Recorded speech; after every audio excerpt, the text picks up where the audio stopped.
In this video, we're going to go through a lead scoring case study for a direct-to-consumer organization that had a high ticket and highly customizable sales offer and needed help to score their leads to know which leads were likely to convert and thus needed the sales team's attention, and which leads were unlikely to convert and required further nurturing on their customer journey. In this video, we're going to cover the basic setup of the problem, the solution that CDA implemented, the steps to that solution, the recommendations that CDA gave the client, and also the results that the client actually saw upon following up with the client.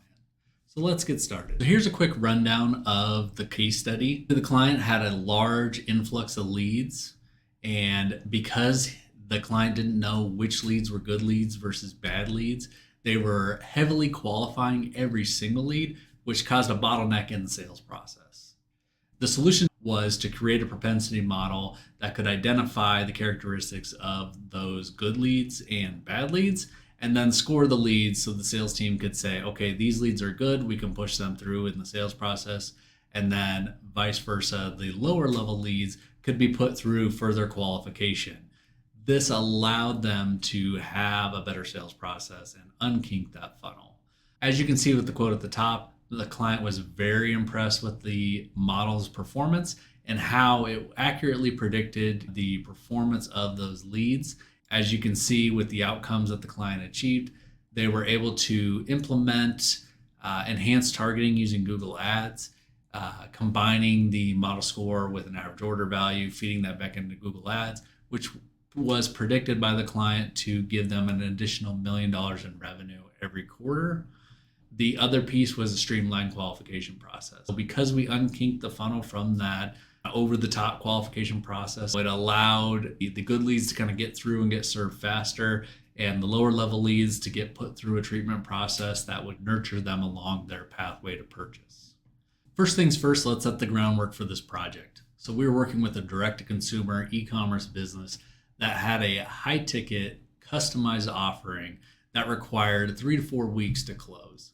I was very hands-on for the sales team because they would talk to the client and work with them to customize the product specifically for their use case. The sales team consisted of 20 individuals, and even with a team of that size, they were not able to meet all of that lead flow that was coming in. So they really needed a way to identify good leads. The main goal of the project was to identify the characteristics of those good leads and to apply that information to score them and identify, where that lead fell on that spectrum of good versus lower level lead.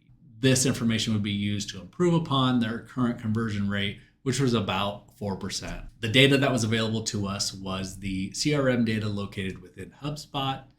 We also use supplemental data found in both census data and Zillow data that was used to better inform us on our leads and help make the model more powerful. So now that we knew the project and we had an idea about how we wanted to go about delivering that solution, these are the steps that we took to deliver that project from our kickoff date of January 29th all the way to our delivery date of February 23rd.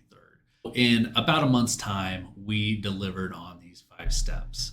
The first of which is the onboarding step. Onboarding with CDA consists of delivering documentation and outlining the timeline that everything's going to occur and exactly what deliverables will be delivered in that time frame. The second step of the project was to create the data.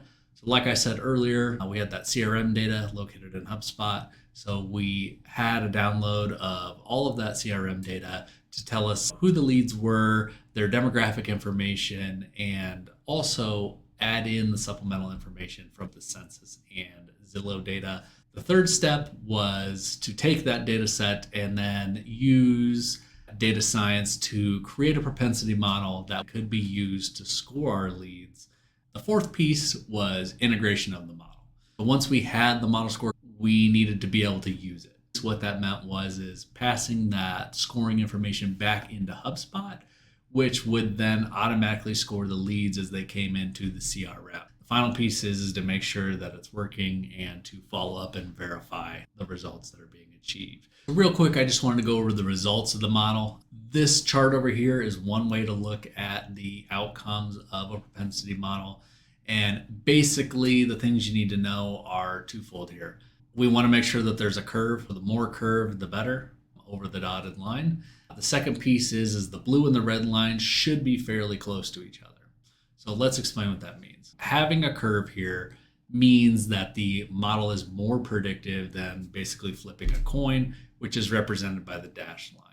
If you have that difference between the dashed line and your curves, that means our model is going to provide some accuracy. So as you can see here, we got a nice curve. The second piece is the lines being close together. So the blue line is our training set. And what that means is that's the data that was used to actually feed the model. The red line is the test set. That's the set that we hold out the data from the modeling process, and then we score that data and test it for accuracy.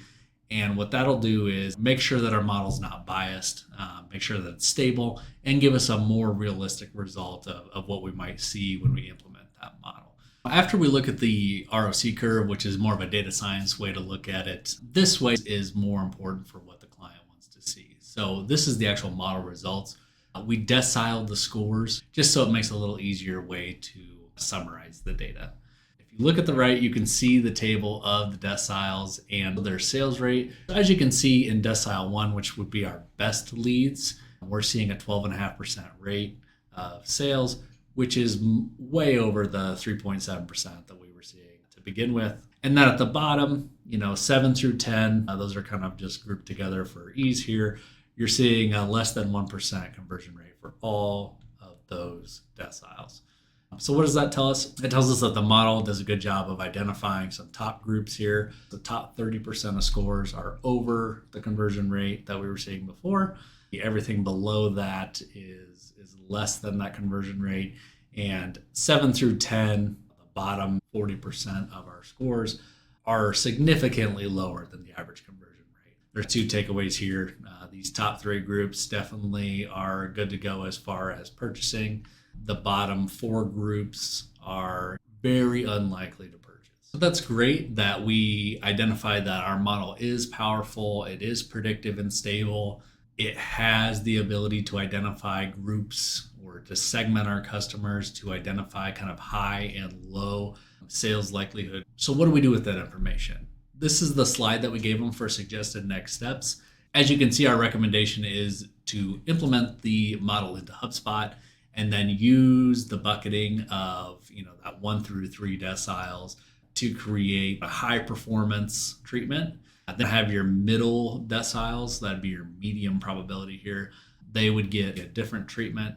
And then finally your low probability, so 7 through 10 there, those would be put into another treatment group that would be further qualified or maybe nurtured along the journey a little bit longer until they're more likely to purchase. So after we gave the client the recommendation, this is what actually happened. Starting on the left side here, you will see what they actually did, kind of the 2 biggest takeaways from the results and how that affected their implementation. The first was combining the lead score with average order value allowed them to feed back into Google Ads the value of these leads that were coming in, which then allowed Google to better target leads and bring them leads that had a higher value.